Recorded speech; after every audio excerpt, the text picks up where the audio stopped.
Welcome to Ballin Boys TV. Today's perspective is about the San Francisco 49ers versus the Eagles game. That game was very interesting. A very good game. I would say it was a defensive game for the Eagles. San Francisco played well offensively. What was the letdown for the Eagles? That's the first question. Well, I would say the letdown was Jalen Hurts, in my opinion. Jalen Hurts and A.J. Brown, they didn't deliver. Jalen Hurts, he didn't lose the game, but he didn't play well enough to win the game either.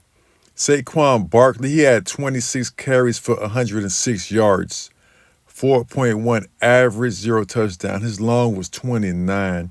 He did well, considering he had 26 carries. He did pretty well. He had over 100 yards. It could have been a little better, but he did well. I can't say it was his fault because he ran the ball effectively. Now on the other side, Brock Purdy, he did very well. He had 2 picks, 2 touchdowns. He was 18 for 31, 262 yards, 8.5 average. He was sacked 1 time.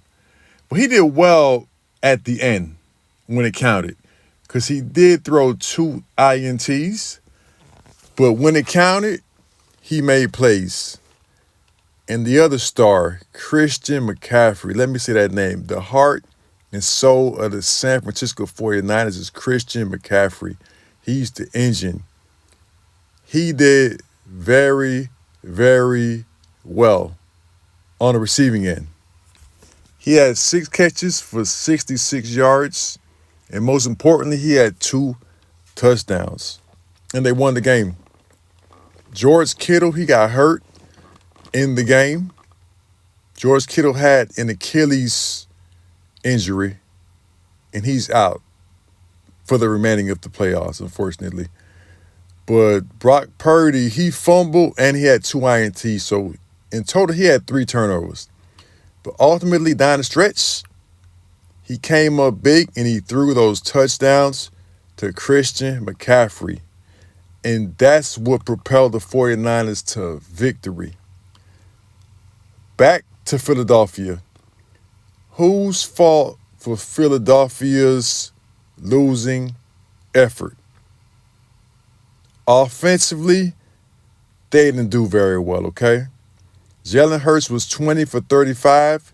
He had 168 yards, 4.8 average, and 1 touchdown, 1 sack.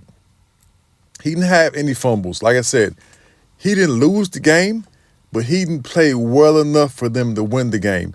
Now, can you blame that on the offensive coordinator, Kevin Patullo?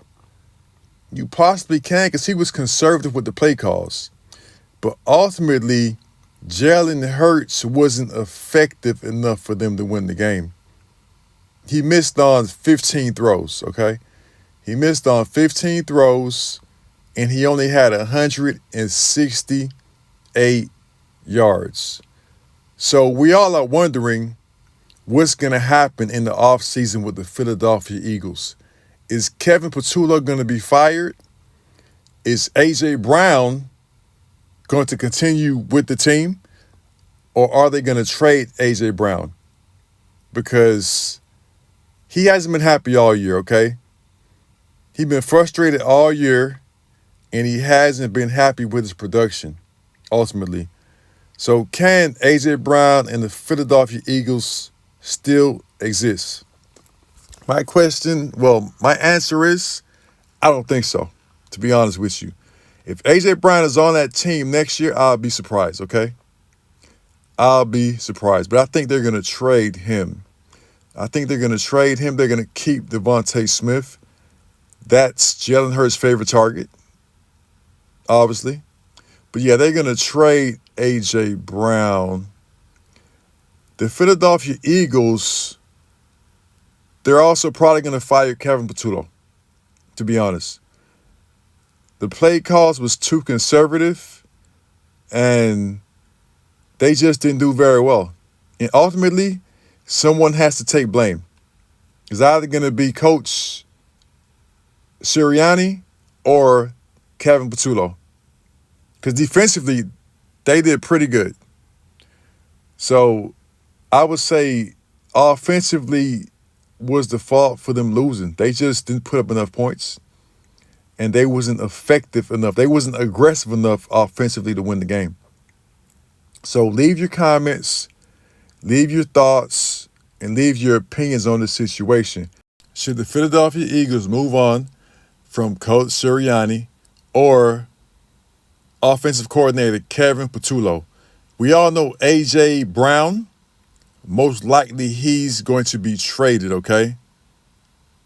He's going to be traded. I don't see them coexisting any longer. But leave your thoughts, leave your comments, and let's talk about it. We are the Ballin Boys, and this is Ballin Boys TV. Let's go.